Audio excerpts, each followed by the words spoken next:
Thank you all so much for tuning in today. I welcome you, and if it's your first time here on this channel, and I thank you for coming back if you have been here in the past.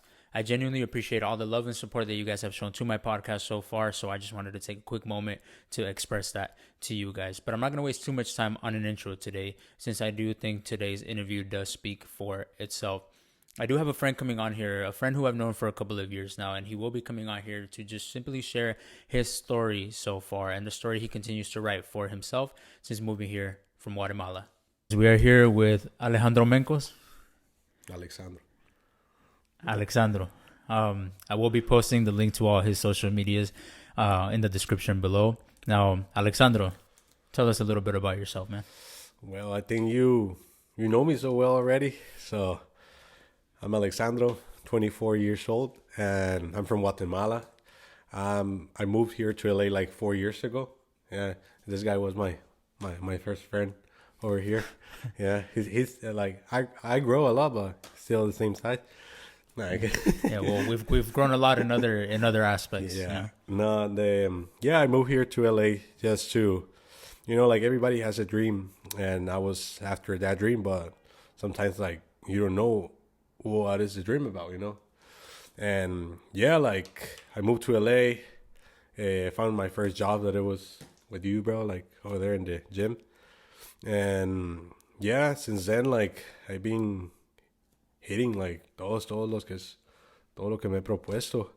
Y yeah, I'm right here, Alexandro, making music for you guys. Now, Netflix soon, yeah. Yeah, he does it all, man. He's a man of many talents. Now, Alexandro, going back to the origins, I guess, of your journey over here to the U.S., what made you decide to come here? When did you decide that you were going to move here? Yeah, actually, bro, it was really hard for me because I grew up over there, like I was saying, in Guatemala, and I was on that stage where you don't have your parents with you, right? So both of them, they lived over here in the United States. So I grew up over there with my uncle and my grandma. And imagine like, my whole life it was over there, like school, friends, everything. But I live in a country, bro. Es duro decir, but we all know that Latin America, most of the countries, I'm not saying all of them, but all of them, the index of violence is really high, and if you don't get into a gang, if you don't get into bad things, so cartels and all that stuff, like it's really hard to get there, so I knew that I was born for something big, right? And yeah, like since I was a kid, like one of my biggest dreams, it was into music. I used to produce, and I was a DJ over there in Guatemala since I was like 14 years old. And yeah, when I knew that my life was here, my mom was here. It was really hard to leave my grandma over there, like, but sometimes you just gotta sacrifice, Okay. Now, what did you find when you first got here? Was it what you expected to find here, or was it different, better, or worse? Actually, it was better than I was expecting, because, like, like I started working on construction, like that's everybody does it.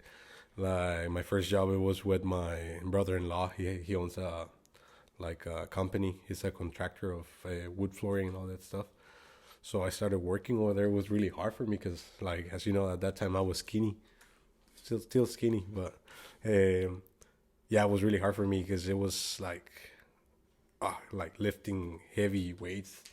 At that time I wasn't used to that thing, but once I don't know, like it's like I cannot even describe how it was because everything happened like from one day to another. Like, how I got my first opportunity to get into Netflix, for example, or into the music. Like if I tell you those stories, like probably people is gonna be like, nah, he's lying, but I will say it was better than I was expecting. Okay. Now, we will be getting into like the specifics of like the music and the acting that you do as well. But something that I remember from the first like year or so that I met you is that you always told me like to not be afraid to make my own opportunities, right? And obviously, Yeah. like I've already talked about that extensively and like how I struggle to find that. But you've always been the type to, you want something, you try. Maybe you don't succeed, but at least you try. So Exactly. how do you keep that up? Like, I guess the question I'm trying to ask is, how do you encourage yourself to not be afraid to go for whatever it is, whether you fail or not? Yeah, it's really hard and it's tough because like once you notice that and none opportunity is popping out, sometimes you just like uno se cansa, you know, like ves que nada está saliendo, uno dice como no me está saliendo esto bien, tengo que intentar algo más. So that's the point or the window of opportunity, how we call it, to not quit, right?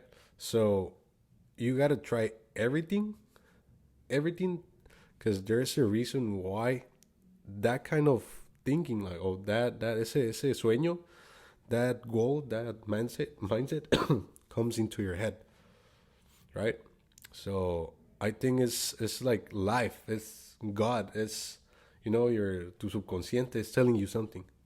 That's the way I see it, right? Since I was a kid, like you have seen, I'm not the best player in soccer, you know. I had some skill moves, you know that. So I tried soccer. I tried soccer and nah. Tried basketball, nah. Tried baseball, nothing. Started doing music. I wasn't the best one, but me daba a conocer, you know, like I had that vibe. And right now, I think music, acting, for example, I never thought about acting, and I tried it. It went good, so still going there. But I think that's the most important thing. Like I was saying, like once something comes into your head, do it. It doesn't matter if you don't succeed in that, but uno se queda con eso. You keep that on you. Like you tried it. You did your best. You know.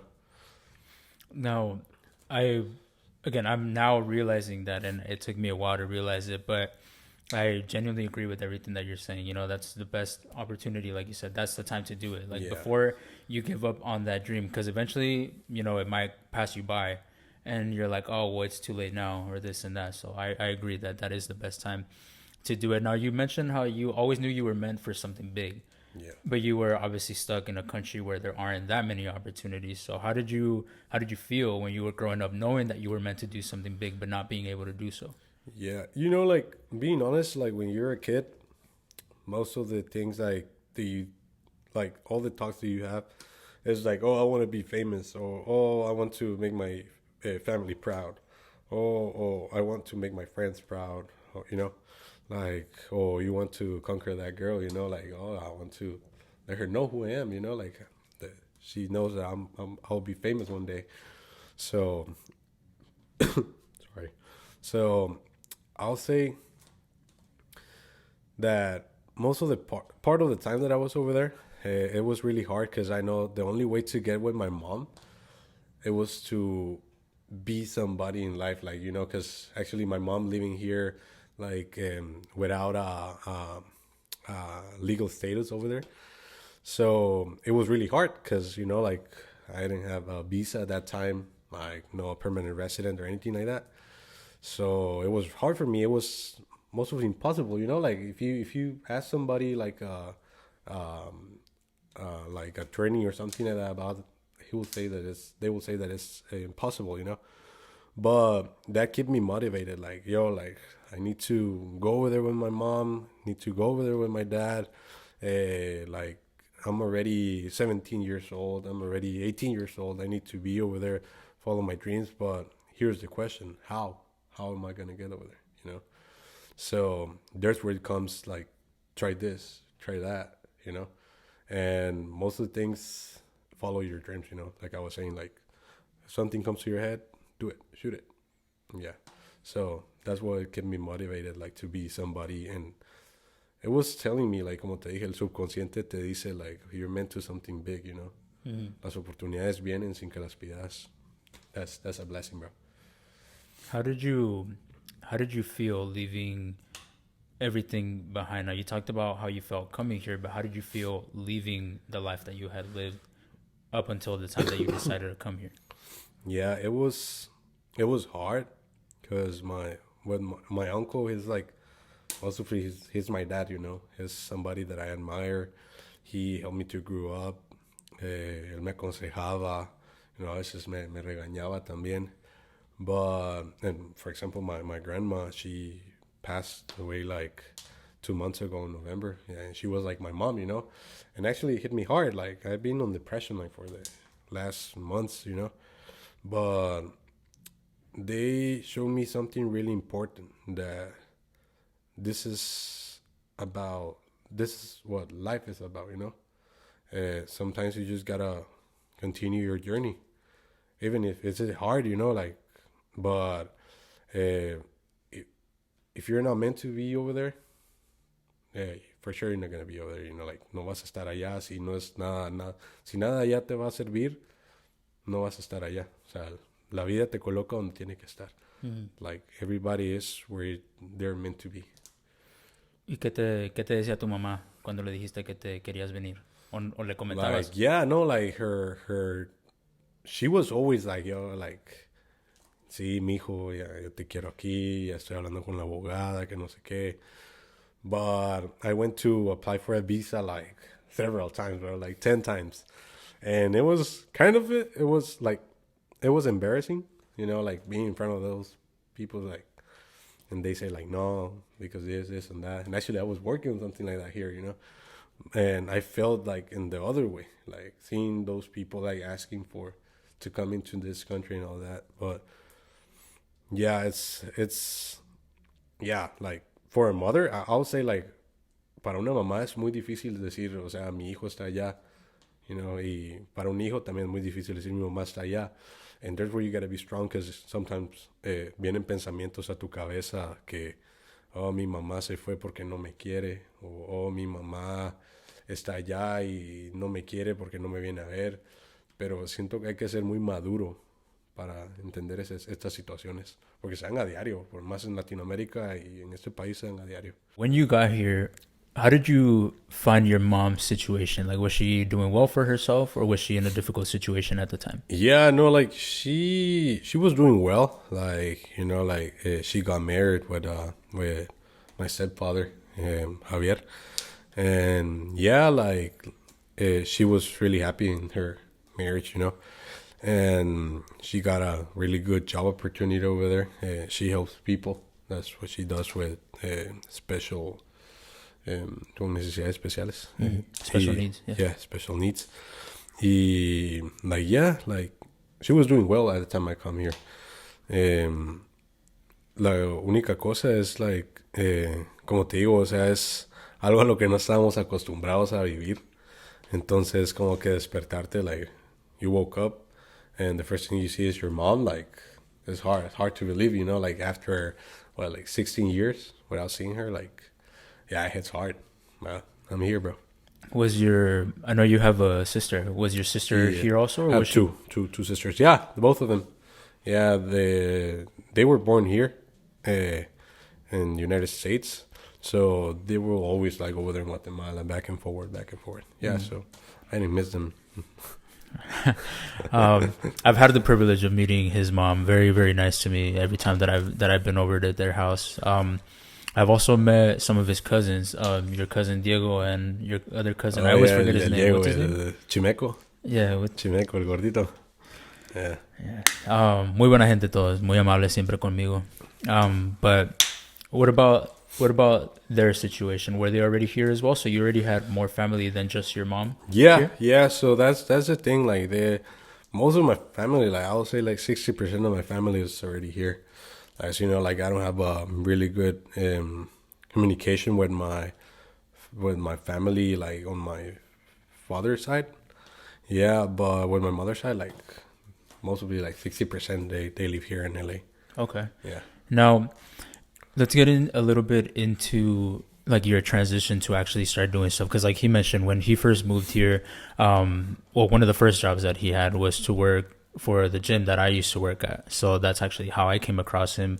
But like I said, he always showed some ambition, wasn't afraid to say, I'm meant for bigger things. And I didn't see it so much in, like, arrogance. It was more like confidence, because he was also he would also tell me, don't be afraid to do this, or don't be afraid to take opportunities. He tells me, you're in the land of opportunity, So again, how How was it when you first transitioned into the entertainment business? What was the first thing that you did in the entertainment business? ¿O qué fue lo primero lo que te aventaste? Yeah, I took English classes. Yeah, because like English lessons, because like actually you guys can tell like my English is not the best, but I try to do my best. Even there's a funny fact when I got hired for the gym, they did the interview to me and they were like, oh, they were asking me things in English, and I was like, yeah, and they were like, oh, where you from? And I was like, yeah, like all my answers were yeah, but luckily they hired me, and yeah, the first thing I took it was I got a little bit of English, but it wasn't that good, like as I was in like I learned part of the English over there in Guatemala, but that was the first thing I got. Then in entertainment. After that, acting classes. Yeah, if you're into acting, doing background, anything, it doesn't matter. Take acting classes. It will help you a lot. And I was reading an article on what's the name of this? It's an agency. It's called Jeff Allen Casting. They shared a really good article where it says that most of the famous actors right now, they got their really first big gig on acting school. Like there was like an agent or un cazatalentos, and they got them over there. Where did you take your acting lessons? Acting lessons, it was here in North Hollywood. Do you remember Kevin G? Kevin G. Chinito? Yeah. Yeah, so he was doing acting classes during the pandemic. He's really good. Right now he's a writer for Disney. Okay. Yeah, so yeah, and I used to train this guy, and he was like, hey, like anytime you want acting classes, I'm doing acting class. And I was like, oh, how much is it? And actually I got the first month for free because he noticed that I was on unemployment, Like, estábamos viviendo como que éramos diputados del gobierno. Por un año entero. Yeah, bro. And yeah, I took the first acting classes with him. After that, I got the other one. They were in Miami. It was called Actors Cast. Yeah, Actors Cast. And they were in Florida, but it was for acting lessons too, but in Spanish. Because at that time, it wasn't that bad. My English wasn't that bad at the time. But it was better for me, like, for the telenovelas and all that stuff. Like, the emotion, like expression on your face, how to pronounce that, like lips movement and all that stuff. Yeah, so, and actually over there, it was where I got my agent, Belinda Riley. So I got her over there, and right now she's like really happy with me. I can say that, really happy with me. I'm the only Latino in her portfolio. Okay. And she obviously was the one that helped you transition into the acting world. What was the first role that you ever had for acting? I don't think I've ever asked you that. Yeah, no, actually it was like the first role. It was for On My Block. Yeah, you remember that I was over there in the gym? Yeah, I got my.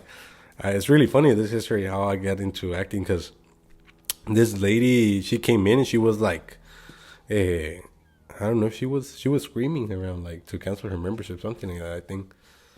I don't remember. Okay, so I sat in front of her and she was like, yeah, she was trying to cancel her membership. And I was explaining to her why she got billed that, because it was the bio fee. Yeah. And I was explaining to her, and she was, at that time I was like, I think I was about to compete, huh? Yeah, it was 2018. Yeah, which is another thing that we'll get into. Yeah, so I was like really dried because I was about to compete. I was like 4 weeks out, and she was like, "Wow, like for how long have you been working out?" And I was like, "Oh, like for a few years." And she was like, "Oh, like you perfectly fit into the character that I'm looking for my TV show." And I was like, at the first time, it sounds weird, because like, for example, like most of the people think that they're gonna get like their gigs doing castings and all that stuff. And I was like, "Oh, thank you." And we proceed to with the thing, right? And she asked me again, like, "Hey, have you ever been on acting before?" And I was like, "No, like I'm really really bad at it, She was like, "Oh, you should come," and she gave me her business card. It was her name was Ilam Lewis, I think. She gave me her business card, and she was like, "Yeah, if you want to come tomorrow, tomorrow is the casting call. It's for a TV show." And I was like, I never asked about the TV show, bro. And I remember that I went home that day. I told my mom, like, yo, like, me dieron esto y ya sabes cómo son las mamás, ¿verdad? De que no, que es mentira, que te van a robar, que te van a violar, te van a quitar tus órganos. Y así como que I got scared, you know? And I was like, no, I don't wanna, no quiero perder mis órganos. So, okay, I went back to the gym like the day after, late, as always, right? And once I walked in, like, I don't remember who was it, but it was a girl on the front desk. She was like, "Oh, Alejandro, somebody's waiting for you for your program," because I was doing training over there. And it was this lady again, and I was like, "Oh, like, what happened, you know?" And she was like, "Hey, we were waiting for you yesterday, and today is the last day. So let me know if you're coming. It's a really good opportunity." So I asked her, like, "Yo, like, being honest, how much do you guys charge, or how does it work?" And she was like, "No, like, this is the opportunity that everybody's looking for. We just keep like 50% of your check, and you will come out in a very famous show." At that time, I was a really, really big fan of this show. And I was like, okay, at what time should I be there? You know, I took the risk. Like I was telling you, I took the risk. And I remember that day, I had just had like $30 on my account. Like $30, bro. And I didn't have gas. And it was over there in Ventura. So it was Sherman Oaks. So I put like $15 of gas. I remember over there in the mobile over there in Manoan. And I went to Ross to grab like a flannel shirt because they were asking for that. And I went straight home to take off my beard. And I went over there, bro, and I saw the line over there. The whole people, like, they were wearing the same flannel shirt, like red, without beard, same height, Latino. And I was like very nervous, bro. And I had that feeling like when you want to throw up. I had that feeling, and I received a text of her like, "Hey, like we're waiting for you. Where you at?" And I was like, "Oh, I'm right here in the line." She was like, "No, come all the way to the front." And I came to the front. They asked for my social security. They asked for my ID. I signed like a waiver, and they set me down on a couch like next to them. There were like 5 people, like sitting on those. They were looking at me like de pies a cabeza, you know. And I was like, fuck. And I saw the first 2 auditions. I was like, nah, I'm not gonna do that, you know. They were taking their shirt off. They were dancing. They were asking to do that, like, yo, like, ask if you're like a little girl and you got lost in the supermarket. And they were asking this to the other people. I was like, no, if they ask me to do that, no, I'm not gonna do it. So I was just sitting over there, and I remember I saw like 6 or 7 of them. And after that, they took 2 of those 7. They set them down like next to me. They closed the door, bro. I thought I was on casting couch from I have no idea what you're talking about. No, so I was over there, and they closed the door, and they were like, "Hey, congratulations. Hey, you guys made it to On My Block." And I was like, "Nah, you guys lying." I started looking for the camera. Nah, bro, that's how I got into On My Block for season 3 as a football player. ¿Y cuántos órganos te robaron? No, bro, that is the better thing. Like, no órganos. Yeah, so that's how I got into that. Okay. Yeah, I remember that. I remember seeing when you came back and you told us, and I was like, "What are you talking about?" Yeah, I remember you told me, like, "I'm gonna be know. on my block," and I was like, "What are you talking about, man?" But no, I saw. Yeah, that part I do remember. I remember the scenes that you showed us too. Yeah, it was just pretty cool to see like how far.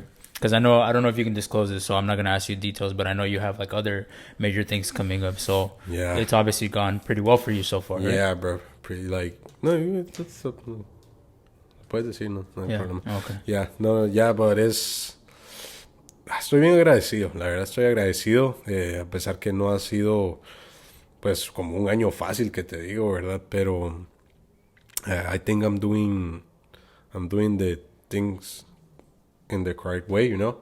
I'm being patient. I just enjoying the process right now, you know. I know that no, las cosas no suceden de la noche a la mañana, but like I'm saying, like I'm enjoying the process right now. That's good, man. I see it. I've seen it throughout the years that I've known you. I don't think I've seen you in about like a year. Yeah, like a year. But I feel like seeing how far you've come from the first year, like I said, that I met you at the gym, you know? Now music is the main thing you're focused on right now, Yeah, right? right now music. How Music. How did that come about? It's really funny, bro, because I used to produce a lot of beats. Like, they were not the best beats, but I make them sound like as a DJ, because I used to DJ and produce over there in Guatemala. So I got my first gig when I was like 14 years old. It was a club over there in Guatemala that it was called 1800. So imagine 14 years old, a kid playing at a club. Like, they kicked me out like around 7 p.m. I was the opener. So it was my first gig into DJ thing, and I got really impressed, bro. Like, that vibe, you know, like see people dancing in front of you, see the people reaction when you play a song, you know, a banger. So that got me into music. I never play any instrument. The only thing I'm really good at it is like the times, like tempo and all that stuff. And after that, I discovered that I was really good at writing songs. Like, I got a lot of heartbroken things, you know. Yeah. So I started writing and started mixing my productions with my songwriting, and I got into the point that I was like, I should make music, you know, like. But my main genre of music, I would say, is house music, and I make reggaeton now. Why? Because I feel that in reggaeton I can express myself better, you know, and I like that, like, create a reaction on people, listen to what I'm singing or what I wrote, or, you know. So yeah, that's how I got into music, or like that I discovered that music was my thing. Okay. Yeah. And how long did you think about doing that for? Like, how long was it from the moment that you discovered that to the moment that you decided to actually go for it? Because I know you started off with acting first and then transitioned to music, right? Music, yeah. Probably I noticed that acting, it was doing well for me, but I wasn't enjoying the process. You know, I was after a big dream. Yeah, I want to be like a main character on this TV show. I want to appear on this commercial, or, you know. But being honest, I think it's really difficult, really difficult, bro. But I would say it's not impossible. It's not impossible, you know. But I think on music, I feel more comfortable to express myself, and it makes me, like I was saying, like, I did acting. I did what I meant to do on acting, pero en la música, te digo, es algo que yo sé que se me está dando todo, pues, muy bien, ¿me entiendes? Like, le estoy poniendo corazón, la gente me apoya y de verdad les agradezco. O sea, es algo que siento que fluye más que la actuación, y por eso mismo me lancé totalmente a la música ahora mismo. Y yo sé que de la mano de la música, la actuación y la música van de la mano. You know, it's something, it's what an artist do. Like, something que van de la mano. Entonces, por ejemplo, cantando, yo sé que puedo aparecer en alguna película. Sí, es algo que yo sé que me va ayudando en ambos lados, sí. Now, obviously, it's hard to predict the future, but I see you really investing like your time, your effort into your craft. So I know everybody has big dreams, but how far do you see yourself going with music? Voy a ser grande. O sea, yo te digo de que yo todo lo que me propongo, todo. O sea, yo con la ayuda de Dios, mi familia, amigos, o sea, yo sé de lo que soy capaz, y te digo que va a ser una carrera grande. O sea, y créeme que yo sé que si no la he conseguido aún, o no me ha pegado un tema o algo así, es porque tal vez no estoy listo para eso, ¿sí? La vida te prepara para cuando el momento llega. Es como dice esta serie de Club de Cuervos, ¿verdad? de que la suerte no existe. Es cuando la oportunidad se encuentra con la preparación y ahí surge el éxito. Entonces, es algo de que estoy esperando, ¿verdad? Estoy preparándome. Siento que todavía no estoy listo para eso, pero ya pronto voy a estar. That's one of, I don't think I've ever told you personally, but that's one of the things that I've always like respected the most about you. Like I said, that you are willing to put action into the thoughts that you have, the ideas that you have. That's why I respect people like that. Like people, like I already talked about Mr. Beast, the first episode. I also respect other people. Like I'm not a fan of Logan Paul, but I respect the hell out of the fact that if he says he's going to do something, he tries it. Like if you were to tell me that he was going to be boxing Mayweather, that he was going to be, he's in the WWE now, I believe. Like if he told me that, like it's insane to think about. So same thing, like like when I first met you, if you were to tell me like I'm going to be this far ahead in acting when you had no acting experience, or like I'm going to be doing shows, you do shows in different states, right? Yeah. And if you were to tell me that, I would have been like, sure, man, like keep dreaming, you know? And to see it actually happen because you've earned your spot there, that's something that I've always That was respected. going to be on Caso Cerrado. You got proud of me on Caso Cerrado? I was I forgot about that because it never came out. If you guys know the show Caso Cerrado, if you guys are Hispanic, I know damn well you guys know the show Caso Cerrado. Hasta le conté a mi mamá que ibas a salir, güey. Diario se ponía a ver Caso Cerrado a ver si salía. Tengo un clip aquí, güey, te lo mando y se lo ¿Sí salió o no? No, güey, es que firmé una póliza. Because I knew that I was going to, go forward with that. And I was like, no, imagine like one day I get famous and people can see me on Caso Cerrado. Nah. Yeah. So they were going to give me like $500 if I don't sign that document. I was like, nah, like I prefer to sign the document. Yeah, I've had that was...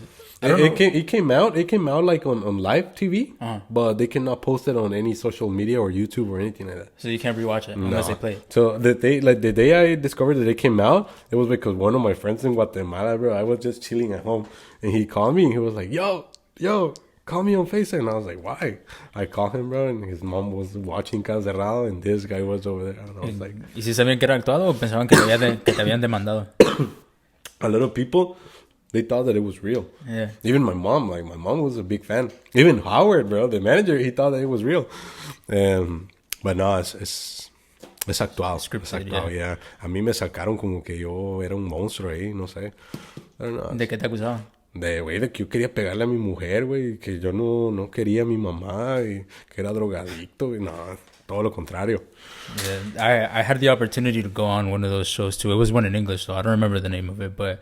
For the same reason, because I'm hoping to make it big. So same thing. I don't want that out there because people don't know how to distinguish what's scripted.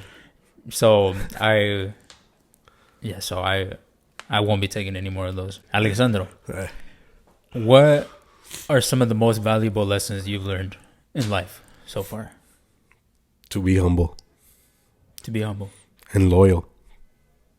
Yeah. Just in general? Yeah, to be humble, loyal, like...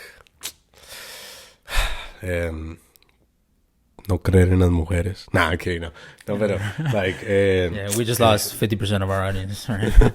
No, like you just gotta be strong, bro. Like I think eso es lo más importante en la vida.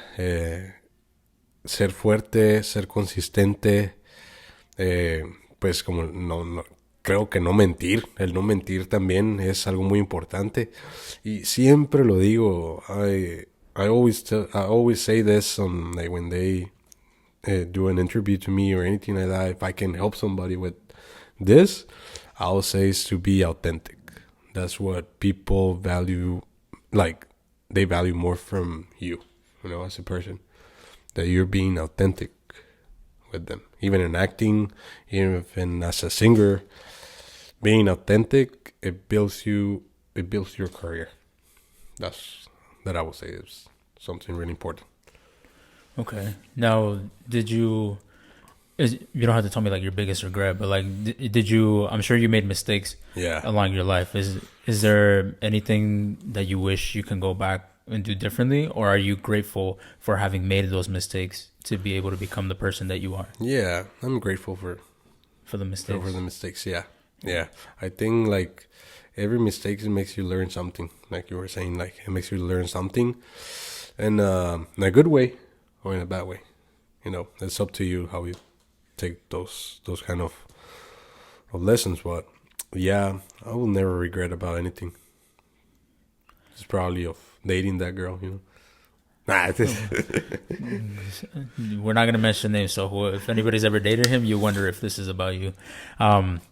No, but that's something that I always say. Like, you make a decision and you see it through. Like even the little decisions every day. If you decide to wake up or to sleep in, you make a decision and you stick to the consequences. Because every decision has a consequence, big or small. That could be a good thing, like you said, or a bad thing. Every single decision leads to something else. So, you don't want to live your life full of regrets, but just make sure that when you make those decisions, you are aware of the consequences that are going to come with it. And it might lead to something good eventually. Even the negative experiences might lead to something good. Now, Alexandro, what would you say, because you've done a lot in your life. So one thing that we didn't touch about, you also competed in like physique competition. Yeah, right? Men's physique.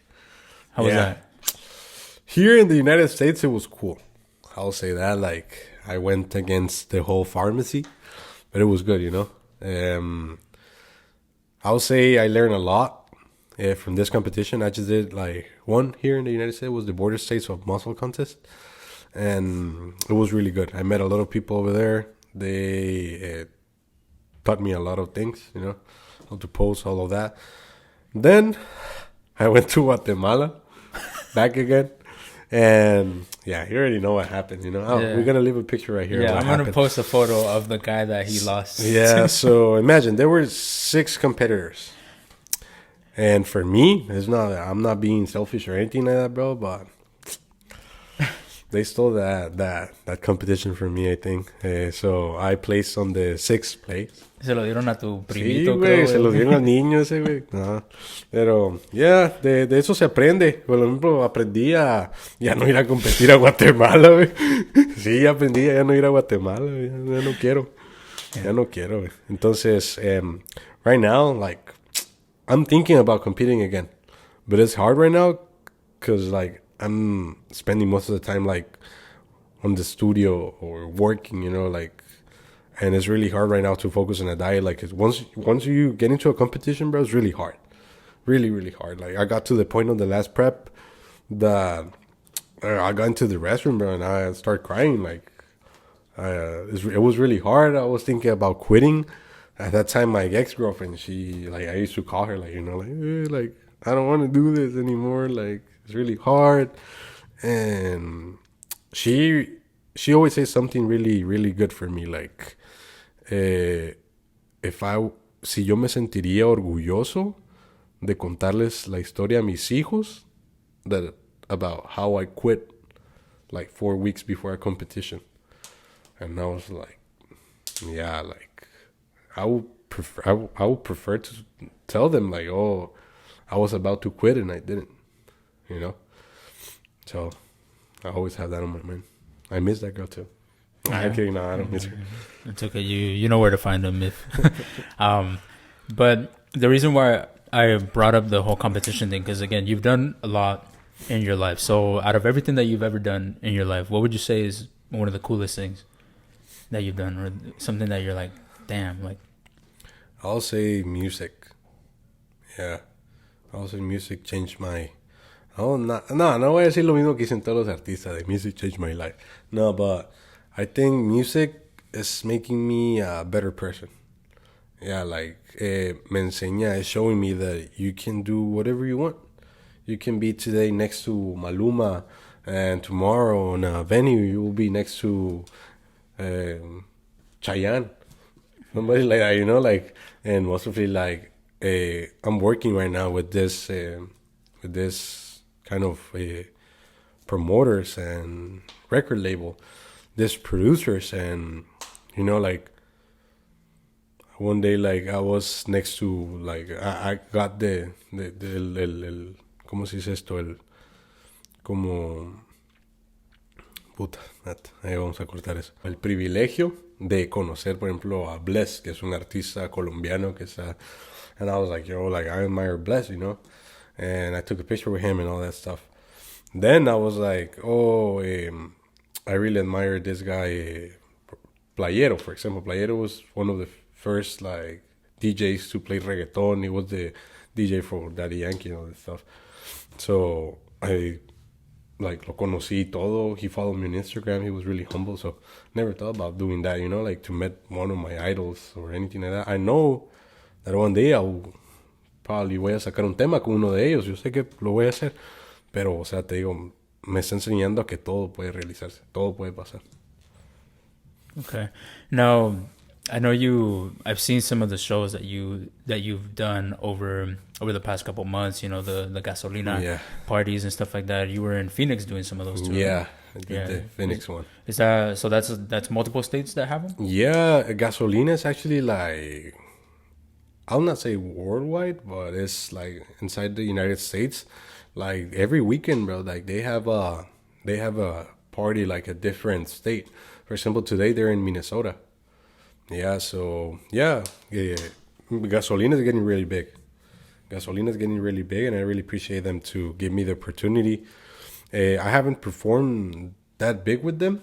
Like I haven't had like a big gig with them, but same. I know I will. But right now I'm working. For example, Manny Low.